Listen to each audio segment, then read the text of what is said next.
c'est mon aventure, toujours la pointe de la technologie, et aujourd'hui, encore plus qu'un autre jour, Chewbacca s'est fait mordre par la princesse Leia, et il est infecté, fini aux urgences. Mais grâce à un miracle, il est sauvé, grâce à R2D2 et ses fonctions de médecine rapide.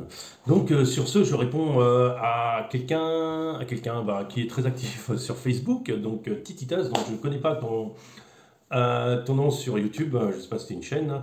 Voilà, écoute, je te mettrai ça de toute façon dans le truc Facebook. Comme ça, tu pourras regarder les vidéos.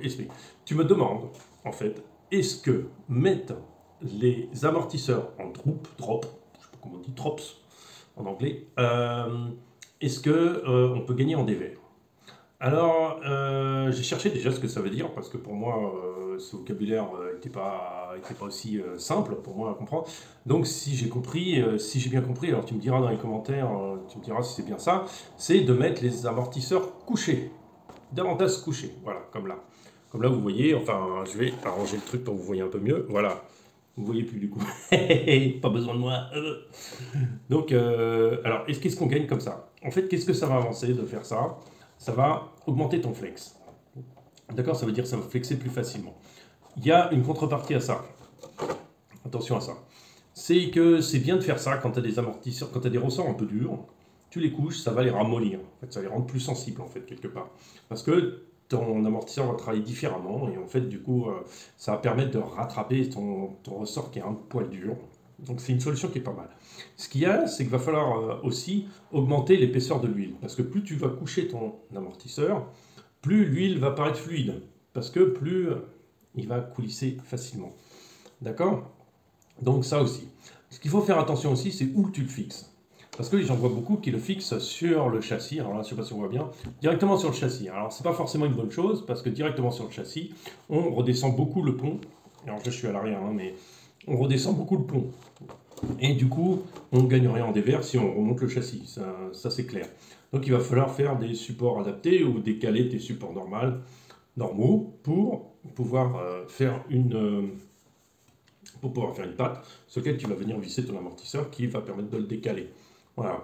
Donc tu as tout à gagner à faire ça. Mais il faut penser que ça va être, si tu as des amortisseurs un peu mous, si tu as des ressorts un peu mous, je ne te le conseille pas forcément. À moins que, voilà, pas forcément. Parce qu'à l'arrière, il faut quand même un peu de dureté. Pourquoi il faut un peu de dureté à l'arrière?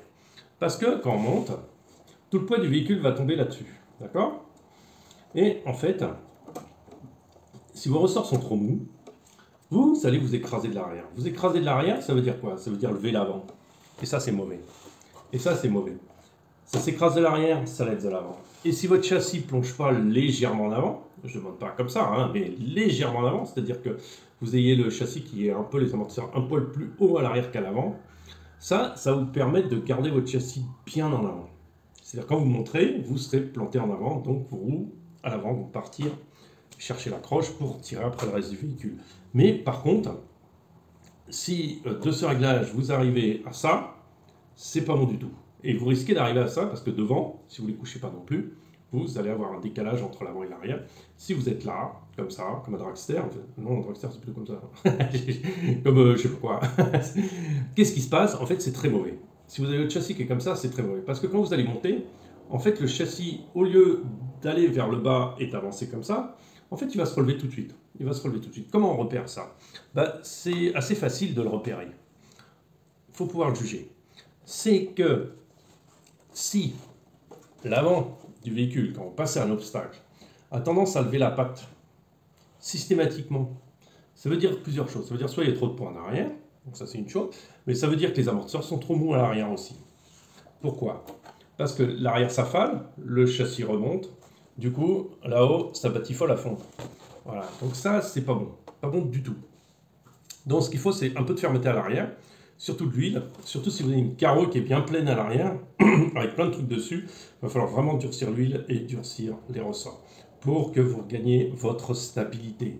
Parce que si c'est trop mou, ça va... Voilà. Du coup, ce ne sera pas une bonne chose de l'avoir fait. Par contre, fais-le, suis mes conseils, regarde bien ça, et tu auras de bons résultats. Essaye toujours de rouler, fais des essais. Quand tu vas rouler, et que justement tu vas t'apercevoir qu'en montant sur l'obstacle, tes roues avant ont tendance à batifoler en l'air, c'est-à-dire à se promener en l'air. Bon, c'est normal qu'à certains moments, il y ait une roue en l'air ou pas. D'accord, mais c'est des moments quand même assez extrêmes. Mais le châssis doit revenir. En fait, votre châssis il doit revenir vers l'avant. En fait, il doit revenir comme ça. Il ne doit pas en fait, aller vers l'arrière, il doit revenir en avant. Alors, ce qui fait qu'il va revenir en arrière, soit la pierre est trop raide, soit il faudra durcir l'arrière. Donc, j'espère avoir été clair, parce que c'est un truc qui n'est pas facile à démontrer. J'essaierai de montrer ça sur... peut-être avec Betty, tiens, ça pourrait être l'occasion. Le petit 1.24, ça permettrait de faire ça sur la table. Et de vous montrer un peu comment en réel ça peut donner, quoi. J'espère avoir répondu à ta question, j'espère que ça va t'aider. Fous-les comme ça, mais te limite pas à l'arrière, fais aussi l'avant. Parce que du coup, tu vas te retrouver avec l'avant, les amortisseurs trop hauts, donc qui tirent trop, et l'avant va se retrouver trop en haut, et l'arrière trop bas. Donc il va falloir compenser les deux, plus ou moins comme ça. Voilà, peut-être un peu moins à l'avant, enfin, toi, tu vas trouver ton équilibre. À toi de faire tes essais, et puis si je peux t'aider, écris tout, je t'aiderai, il n'y a pas de souci. À très bientôt, et j'espère vous avoir aidé. Et au fait, faut liker. Hein. Non, non, non, non, ou liker, c'est la mode en ce moment. Et puis vous abonnez pas, surtout pas, je personne sur ma chaîne. Non, ça sert à rien, ça sert à rien.